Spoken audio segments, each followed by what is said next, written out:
Assalamualaikum warahmatullahi wabarakatuh. Perkenalkan, nama saya Putri Calia Pratiwi dengan nomor induk mahasiswa 2200302141 kelas B1. Di sini saya akan menjelaskan 3 buku kerja yang telah saya buat. Yang pertama ada persiapan fondasi etika dan hukum berbisnis. 1. Identifikasi isu-isu etik dan legal yang dihadapi perusahaan baru. 1.1. Budaya etik yang kuat dibangun pada perusahaan. Di sini saya mengambil lead by example, menerapkan program pelatihan etik, akses modal yang lebih baik, reputasi merek yang lebih baik, meningkatkan komitmen karyawan, meningkatkan loyalitas pelanggan, dan menghindari potensi sanksi. 1.2. Notaris untuk perusahaan dipilih sesuai bidang bisnis. Di sini saya mengambil mengetahui masalah permulaan dan bahwa dia telah berhasil mendampingi pengusaha melalui proses awal sebelumnya. Yang kedua, objektif. 1.3. Perjanjian para founders disiapkan sebagai kesepakatan pendiri. Di sini saya mengambil sifat bisnis prospektif, bentuk hukum kepemilikan bisnis. 1.4. Perselisihan hukum dihindari. Di sini saya mengambil memenuhi semua kewajiban kontrak, dapat semuanya secara tertulis, tetapkan standar dan kesepakatan hukum. Nomor 2, memilih bentuk organisasi. 2.1. Bentuk organisasi bisnis diidentifikasikan. Di sini saya mengambil sole proprietorship atau kepemilikan tunggal. 2.2.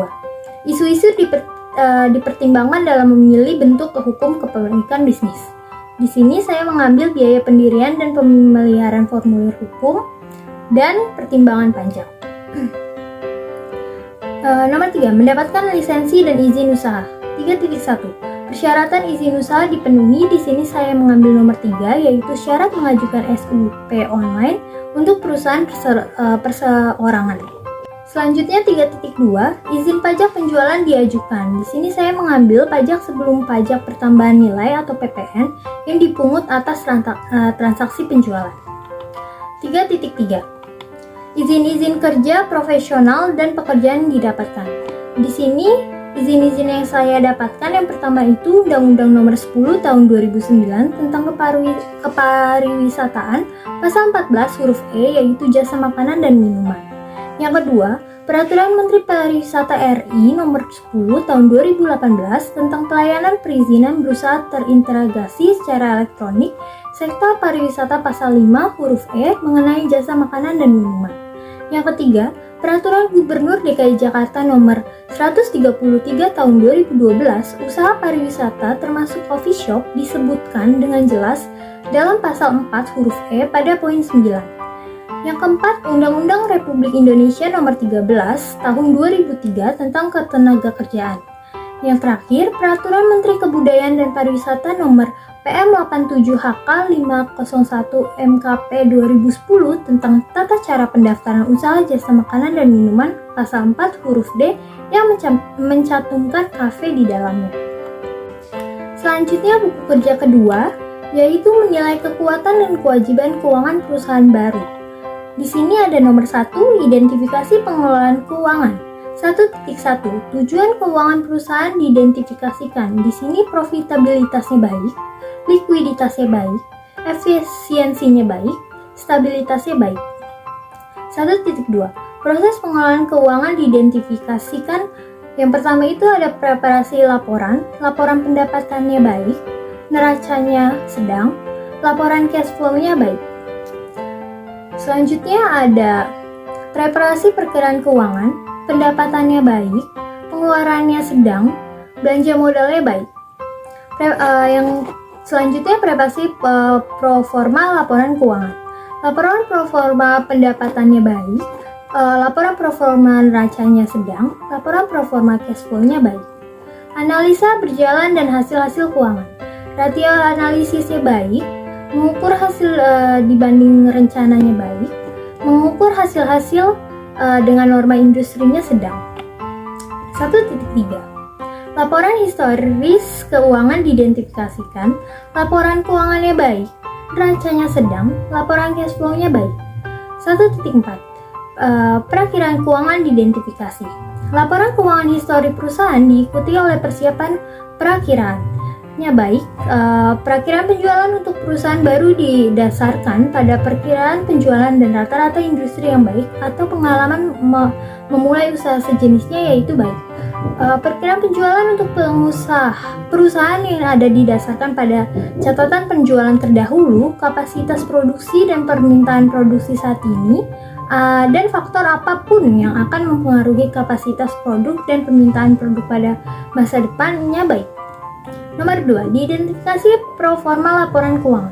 2.1. Proforma laba ruginya sedang, proforma pendapatannya baik, proforma neracanya proforma arus kasnya baik. 2.2. Rasio analisis diidentifikasi, likuiditasnya baik, efisiensi operasinya sedang, profitabilitasnya baik. Jadi, kesimpulannya, bisnis coffee shop ini harus segera direalisasikan dan dijalankan karena dari sisi pengaturan keuangannya sudah baik. Buku kerja yang ketiga, yaitu mengembangkan dan mengelola tim usaha baru. Yang pertama itu ada rencana staffing. Rencana staffing yang pertama itu ada manajer. Tanggung jawabnya yaitu mengelola aspek bisnis coffee shop seperti menegosiasikan kontrak pemasok, mengelola anggaran, memesan kembali persediaan. Yang kedua, melatih dan mempekerjakan staf untuk memberikan layanan terbaik pada pelanggan. Yang ketiga, menetapkan dan menegakkan kontrol kualitas dan keamanan. Tugasnya yang pertama itu memastikan semua berjalan sesuai prosedur yang telah ditetapkan. Yang kedua, mempertahankan suasana yang menyenangkan dan aman bagi pengunjung. Yang ketiga, membuat jadwal yang efektif dan menyelesaikan konflik dengan cepat untuk memastikan bahwa kafe dikelola dengan baik. Yang keempat, memastikan lisensi diperbarui dan sejalan dengan undang-undang saat ini. Persyaratannya, yang pertama itu ijazah minimal S1. Nomor 2, jenis kelamin pria atau wanita berusia 25-40 tahun. Yang ketiga, berpengalaman dalam memanajemen tim. Yang keempat, memiliki keterampilan dalam menyelesaikan masalah. Yang kelima, memiliki kemampuan komunikasi dan interpersonal yang baik. Yang keenam, ketersediaan untuk bekerja selama jam sibuk, malam hari, akhir pekan, dan hari libur. Yang ketujuh, tegas dan cekatan dalam mengatur operasional coffee shop.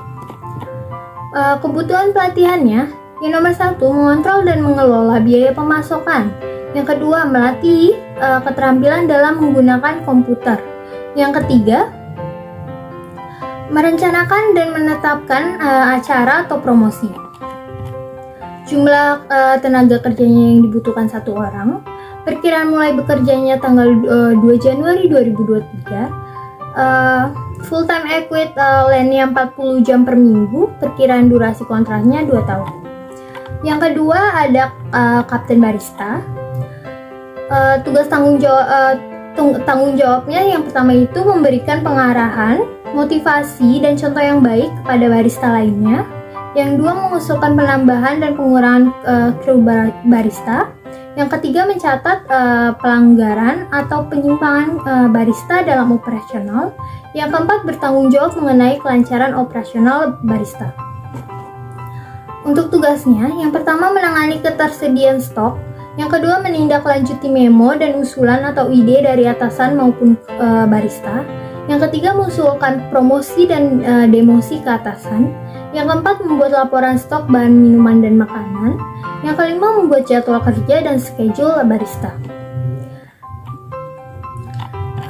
Kualifikasinya yaitu yang pertama, ijazah minimal SMA atau SMK. Yang kedua, jenis kelamin pria berusia 23-30 tahun. Yang ketiga, memiliki pengalaman menjadi barista minimal 2 tahun. Yang keempat, tegas, gesit, cekatan, dan berpenampilan menarik. Di sini pelatihannya yaitu pertama, training leadership. Yang kedua, pelatihan multiple skills.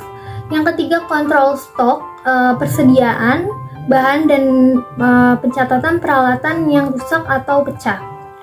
Kualifikasi yang dibutuhkan 1 orang. Tanggal mulai bekerjanya 2 Januari 2023. Jam operasionalnya 40 jam per minggu.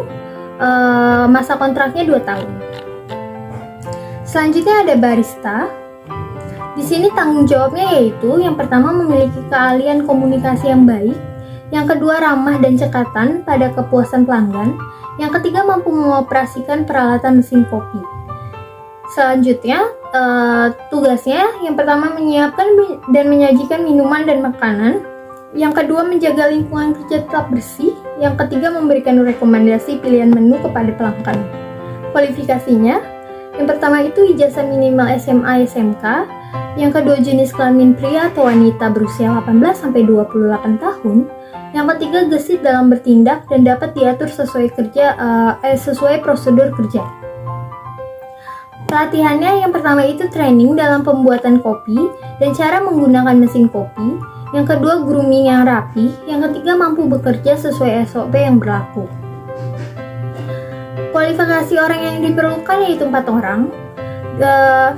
Mulai bekerja tanggal 2 Januari 2023. Jam operasionalnya 40 jam per minggu. Masa kontraknya 1,5 tahun. Selanjutnya ada kasir. Tanggung jawabnya yang pertama itu membuat laporan keuangan. Yang kedua, menyiapkan struk penjualan, form transaksi dan alat tulis untuk digunakan. Yang ketiga, membuka dan menutup transaksi. Yang keempat, membuat pembukuan harian. Di sini tugasnya yang pertama melayani proses transaksi. Yang kedua, menerima pesanan minuman dan makanan. Yang ketiga, membuat laporan penjualan. Yang keempat, menjawab pertanyaan pelanggan tentang menu. Yang kelima, merekomendasikan menu atau promo ke pelanggan. Kualifikasinya yang pertama ijazah minimal SMA atau SMK. Yang kedua, jenis kelamin pria atau wanita berusia 20-28 tahun. Yang ketiga, ramah dan memiliki komunikasi yang baik terhadap pelanggan. Yang keempat, berpenampilan menarik. Selanjutnya, yang pertama, mampu menggunakan komputer atau laptop dengan baik. Yang kedua, dapat diandalkan dalam penggunaan Excel atau Word. Yang ketiga, melatih keterampilan dan kejujuran dalam bekerja. Yang keempat, mampu membuat laporan penjualan. Kualifikasi orang yang diperlukan 2 orang. Tanggal mulai bekerjanya 2 Januari 2023. Jam operasionalnya 40 jam per minggu. Masa kontraknya 1,5 tahun. Selanjutnya yaitu nomor 2, rekrutmen, pelantikan, pelatihan, dan mempertahankan tim. 2.1 Rencana seleksi dibuat berdasarkan kriteria seleksi, kebutuhan bisnis, dan persyaratan hukum. Rencana seleksi di sini saya mengiklankan lowongan untuk kebutuhan staf, mengadakan panel seleksi, mengadakan pelamar terpilih, jadwal wawancara, dan beritahu orang yang relevan tentang waktu, tanggal, dan tempat. 2.2 Proses seleksi dilakukan sesuai dengan kebijakan dan prosedur bisnis. Di sini saya mengambil ada 4 bagian. Yang pertama itu proses wawancara dan menilai kandidat berdasarkan kriteria seleksi yang disepakati. Yang kedua, hubungi pengambil keputusan untuk laporan pengambilan keputusan. Yang ketiga, menyiapkan laporan seleksi dan membuat rekomendasi kepada personel senior untuk menunjukkan. Yang terakhir, melengkapi dokumentasi yang diperlukan sesuai dengan prosedur organisasi dengan memperhatikan kerahasiaan dan persyaratan privasi. 2.3 internalisasi atau induksi anggota tim. Di sini saya mengambil 3 bagian. Yang pertama, menyediakan kandidat yang berhasil dengan kontrak kerja dan dokumentasi lainnya. Yang kedua, memberitahu manajer dan staf tentang tanggal mulai kandidat dan membuat pengaturan administratif yang diperlukan untuk pembayaran dan pencatatan karyawan. Yang terakhir, mengatur pelantikan kandidat yang berhasil sesuai dengan kebijakan organisasi. Yang ketiga, memenuhi kewajiban hubungan industrial. 3.1 Hak dan kewajiban di tempat kerja dari pemberian kerja dan karyawan. Di sini saya mengambil hak memperoleh upah, hak mendapatkan kesempatan dan perlakuan yang sama, hak mendapatkan pelatihan kerja, hak memiliki waktu kerja yang sesuai, hak mendapatkan kesehatan dan keselamatan kerja, hak mendapatkan kesejahteraan, hak khusus karyawan perempuan, dan kewajiban seperti kewajiban ketaatan, kewajiban konfidensialitas, dan kewajiban loyalitas. 3.2 Prinsip hubungan industrial. Di sini saya mengambil kepentingan bersama pengusaha, pekerja, masyarakat, dan pemerintah. Yang kedua, hubungan fungsional dan pembagian tugas. Yang ketiga, penciptaan ketenangan berusaha dan ketentraman bekerja. Yang terakhir, peningkatan produktivitas. Nomor 4, mengelola staf. 4.1 Alasan pengembangan staf. Di sini saya mengambil efisiensi, konsistensi, mengatasi kelemahan dan kepercayaan diri. 4.2 Strategi dan program pengembangan staf. Di sini saya memberikan kesempatan pada setiap karyawan untuk menyalurkan ide dan gagasan pribadi mereka. Yang kedua, memberikan penghargaan kepada karyawan. Yang ketiga, program pelatihan bagi karyawan. Di sini program pengembangan stafnya di sini saya mengambil pelatihan. 4.3 Program pelatihan dilakukan. Di sini saya mengambil orientasi pekerjaan, in-service education, pelatihan untuk fungsi khusus. 4.4 Evaluasi dilakukan terhadap strategi dan program pengembangan staf dievaluasi. Di sini saya mengambil dua bagian, yaitu identifikasi dan melibatkan pemangku kepentingan utama dan jelaskan kegiatan dan tujuan pengembangan staf. Yang kedua, analisis dan tafsirkan hasil untuk dibagikan dan gunakan temuan Anda secara efektif. Yang kelima, meninjau kinerja tim. 5.1 Hasil kinerja diidentifikasikan kesesuaiannya dengan kinerja bisnis. Di sini saya mengambil efisiensi penggunaan sumber daya dalam menghasilkan barang dan jasa dan kualifikasi barang dan jasa. 5.2 Kompetensi diidentifikasi. Di sini saya mengambil pengetahuan, keterampilan, dan sikap. 5.3 Tingkat pergantian staf. Saya mengambil rendah, kurang dari 15%. 5.4 Kekompakan tim diidentifikasikan dalam meningkatkan kinerja proyek secara keseluruhan. Saya mengambil kerjasama, kompetisi, bekerja sama. Sekian yang dapat saya sampaikan, kurang lebihnya mohon maaf. Terima kasih.